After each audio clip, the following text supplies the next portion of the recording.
నమస్కారం. పలమనేరు ప్రజలందరికీ నా పాదాభివందనాలు, నా శుభాభివందనాలు.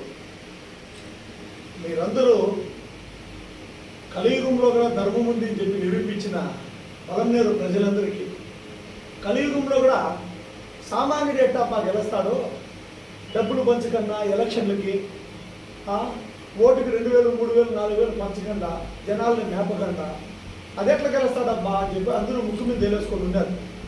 కానీ కలియుగంలో కూడా ధర్మం ఉంది అని చెప్పి మా పలమనేరు నియోజక ప్రజలందరూ నిరూపించినారు.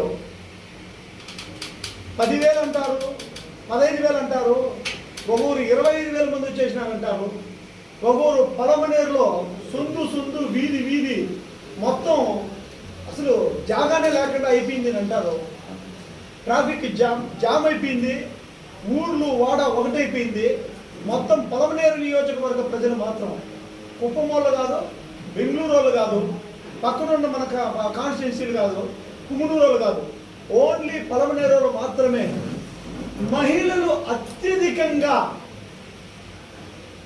మన వైఎస్ఆర్సీపీ పార్టీ కానీ టీడీపీ పార్టీ కానీ ఈ రెండు పార్టీలకి మహిళలు వచ్చింది 1% అయితే ఇక్కడ 100కి 100 పాలు 1% మహిళలు రెండు పార్టీలకు వస్తే 99% ఎక్కువ మహిళలే ఈరోజు దాదాపు 7 కిలోమీటర్ల దూరం వీళ్ళు భారీగా ర్యాలీ చేసి ఆ ఎండల్లో 2-2:30 వరకు కష్టపడి తిరిగి అసలు భోజనం తిన్నారో తినలేదో, నీళ్ళు తాగినారో లేదో, అసలు ఆ సమయానికి భోజనం పెడితేమో లేదో, ఇప్పుడు ఎలక్షన్ కోడ్లో వచ్చేసి ఏం జరిగిందో ఏం పోయిందో ఆ భగవంతుడు ఎరుక.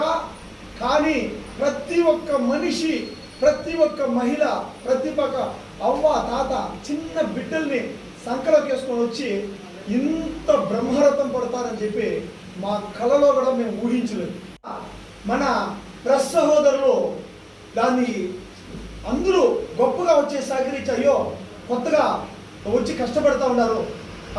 ఒకరైతే పాడి మీద పోతా ఉండింది సార్ ఈ కాంగ్రెస్ పార్టీ, కానీ తప్పకుండా మీరు వచ్చి ఇంత కష్టపడతా ఉన్నారు, ఈ కష్టానికైనా మనం వచ్చేసిందన్నా తప్పకుండా మంచి జరగాలని కొంతమంది పోలీసు వాళ్ళు కూడా అన్నా మేమంతా ఆ కాలంలో మా జాబ్ ఉన్నప్పటికీ కాంగ్రెస్ పార్టీకి మేము ఓటేస్తా ఉన్నది, తప్పకుండా మీకు ఫేవరబుల్ అనేది వదిలితే ఇది మా పార్టీ అనే భావన మా గుండెల్లో ఉందని అని చెప్పి పోలీసు వాళ్ళు చెప్తా ఉంటే అక్కడే ఏడ్ చేసినాను అన్న అవునా అనేది.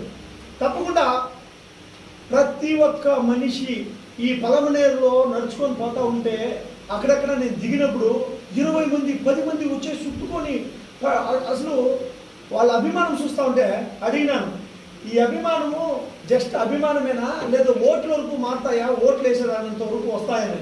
అన్నా మేము విసిగెత్తిపోయినాం రెండు పార్టీల నుండి, కనీసము తాగేదానికి నీళ్ళు లేదు. మా ఊర్లో 5 రోజులు ఇంకా నీళ్ళ, మా ఊర్లో 6 రోజులు ఇంకా నీళ్ళ, మా ఊర్లో 10 రోజులు ఇంకా నీళ్ళ, మా ఊర్లో 2 రోజులు ఇంకా ఎక్కడన్న నల్లగొడ్లపల్లి శంకర్ శివశంకర్ మా బిడ్డ అని చెప్పని ఆడబిడ్డలంతా, నా తమ్ముడు అని చెప్పి మా అన్నదమ్ములంతా యువకులైతే అసలు ఇంత ఉత్సాహం నా జీవితంలో చూడలేదు సార్.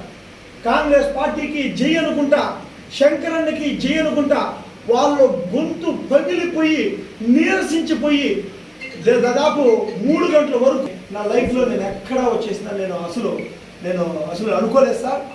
ఇది సామాన్యుడి సక్సెస్.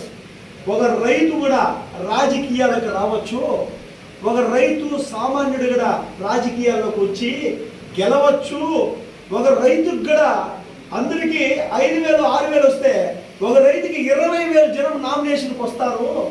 సాక్షాత్తు ఆ గంగమ్మ తల్లి బురదతో పోయినా నేను నామినేషన్కి వేసేదానికి ప్యాంట్ అంతా బురద, కాళ్ళంతా బురద, చెప్పులు లేవు, నెత్తినంతా బురద, ఒళ్ళంతా బురద, మన గుండు బావిలో స్నానం చేసి ఆ గంగమ్మ తల్లి దగ్గర అమ్మా మా పలమనేరు ప్రజలకంతా నీళ్లు సక్రమంగా ఉండల్లా, తాగేకి నీళ్లు ఉండల్లా, వ్యవసాయం చేసుకునే రైతులకు నీళ్లు ఉండల్లా.